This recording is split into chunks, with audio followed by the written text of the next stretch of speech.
Yo, what a one, ladies and gentlemen, big boys and girls. Kitaa cha Mbefele Marekani bado kinazidi kuweza kuumana kwa mtu mzima Diddy, Puff Diddy, Sean Diddy Combs. Unaambiwa hivi mwanamuziki na mfanya biashara maarufu kutokea kitaa kile pale cha Marekani, Sean Diddy Combs ameripotiwa kutumia kati ya dola za Kimarekani milioni 7 hadi dola za Kimarekani milioni 8 sawa na zaidi ya bilioni 20 za Kitanzania kwa ajili ya kuilipa timu yake ya mawakili waliomtetea katika kesi yake kubwa ya jinai dhidi ya serikali ya nchi ya Marekani. Kwa mujibu wa chombo kimoja cha habari, fedha hizo zililipwa kwa kipindi cha karibu miaka miwili tangu Diddy alipokamatwa mjini New York mwezi Septemba mwaka 2024. Timu ya mawakili wake ikiongozwa na Marky Agnifilo, Tenny Geragosi, Brian Steele pamoja na Nicole Westmoreland pamoja na mawakili wengine ambao walihusika katika usikilizwaji wa kesi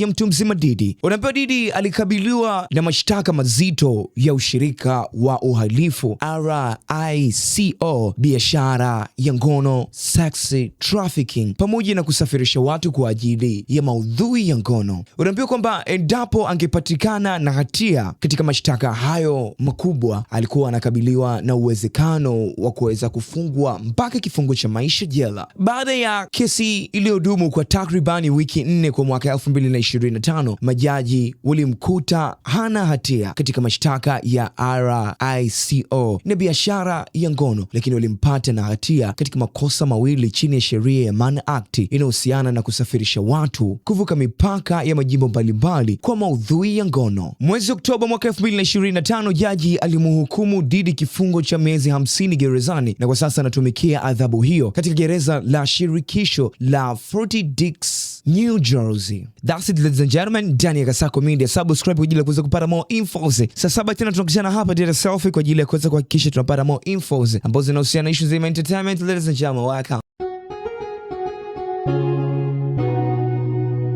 Kasako Media, tunaangazia maisha, tunaandika kesho.